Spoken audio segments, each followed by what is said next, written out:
Le vrai nom de Yazzie est Sophia Meritaten Tacherit Swarou, et peut être traduit en Sophia Marie Swarou Jr. Comme en égyptien, Meritaten se traduit par Marie et Tacherit désigne le plus jeune ou simplement junior. Elle est la 12e incarnation linéaire de la lignée Swarou, vue uniquement du point de vue de laquelle des membres de la famille Swarou étaient, ou ont été, autour ou sur Terre. De ce point de vue, je suis Swarou 11. Bien que je ne sois pas d'accord avec l'utilisation de ces chiffres du tout, car je pourrais très bien argumenter que Yazzie est 11 et que je suis 12, car je suis la dernière Swarou à arriver ici, et non Sophia.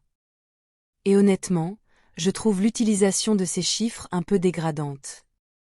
Ensuite, elle a pris le nom de Yazzie, du Navarro, petit ou jeune, inspiré du film hollywoodien ou de la littérature, qu'elle a vu quand elle avait environ 7 ou 8 ans. Elle a brièvement utilisé Yazzie Ata, comme petite elle, et ensuite seul Yazzie est resté, c'est ainsi qu'elle a choisi son propre surnom. Il est très difficile de connaître l'âge de quelqu'un qui n'est pas né sur Terre, mais en utilisant son ADN, sa maturité physique, un ordinateur et des cartes stellaires comme référence, la date de naissance de Yazzie a été calculée pour être le 8 mars 2012, donc aujourd'hui elle aura bientôt 11 ans.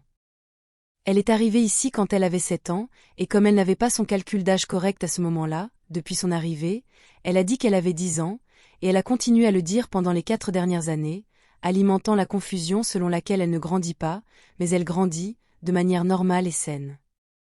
La petite Sophia est née dans un vaisseau spatial, en mouvement, alors qu'elle voyageait en hyperespace, donc elle est née en dehors de tous les accords sociaux et inconscients collectifs.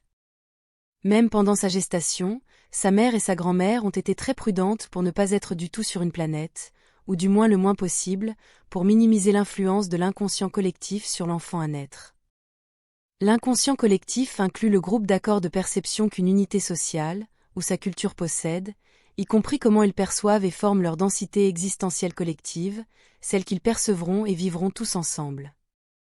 Il inclut le groupe d'idées qui limitent leur expérience existentielle dans un cadre préétabli de lois perceptuelles, de ce qui est possible et de ce qui n'est pas possible, et qui sont transmises à chaque individu du groupe d'abord par influence télépathique ou téléchargement lorsqu'ils sont en gestation dans le ventre de leur mère, puis lorsqu'ils sont très jeunes pendant leurs 7 premières années de vie, et par l'interaction sociale tout en vivant parmi le groupe. Il y a encore un autre facteur qui est l'ensemble des accords que l'âme porte déjà en elle, les idées et concepts qui la forment, les accords de perception qu'elle porte de l'expérience qu'elle a eue au cours de ses vies passées. C'est ce dernier facteur qui est déterminant pour savoir à quelle société, culture et famille une âme serait compatible sur le plan vibratoire, et qui déterminera où cette âme naîtra dans sa prochaine vie. Tout ce que vous pouvez imaginer et plus encore, existe et est possible quelque part et dans certaines densités de ces dimensions.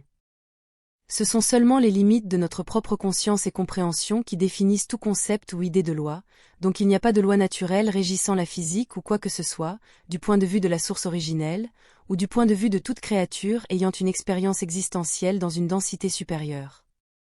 Chaque créature a son propre ensemble d'accords perceptuels que nous pourrions appeler lois existentielles en fonction de son niveau spirituel et de sa conscience. Il n'y a pas de loi et de constantes absolues dans l'univers du point de vue le plus étendu, seulement des accords qui peuvent varier d'une culture à l'autre en fonction de leur point de vue.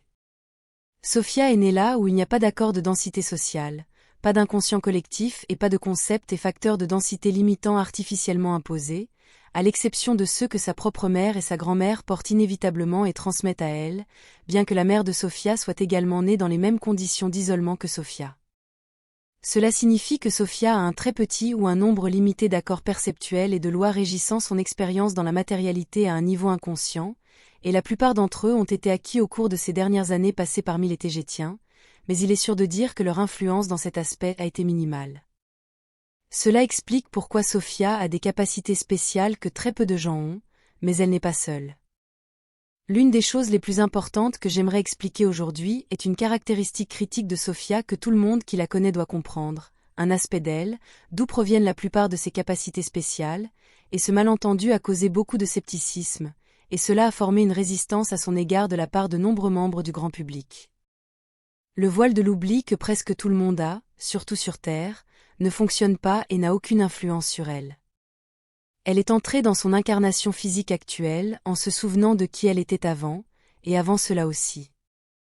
Elle a une mémoire complète d'au moins 12 de ses incarnations passées, peut-être même plus, bien que, selon mon expérience personnelle, plus une incarnation passée remonte dans le temps, plus elle devient floue, comme se souvenir de ce que vous avez fait la semaine dernière, puis celle d'avant ressemble à se souvenir de ce que vous avez fait l'année dernière, puis ce que vous avez fait il y a 5 ans, et ainsi de suite. Ce qui aboutit à quelque chose qui ressemble de plus en plus à se souvenir d'un rêve. Sophia se souvient de la plupart de ses 12 incarnations aussi clairement que n'importe qui se souviendrait de ce qu'il a fait hier. Les implications de cela sont assez lourdes et n'ont pas encore été pleinement explorées, mais cela signifie que Sophia, en tant que jeune enfant, a accès à des idées, des données et des souvenirs qui non seulement seraient comparables au développement mental de n'importe quel adulte, mais les dépasseraient de loin également, car tout ce qu'elle a appris dans ses vies passées est accessible pour sa vie quotidienne, et logiquement façonnera sa perception du monde qui l'entoure. Tout ce que nous avons tous vécu et appris dans nos vies passées est toujours avec nous, c'est ce qui forme notre personnalité actuelle, et toutes les conditions et aspects de nos vies.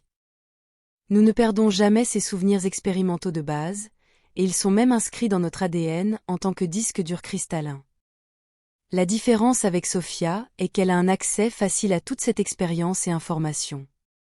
Elle sait comment chaque élément la forme, donc elle se comprend mieux que quiconque ne se comprend.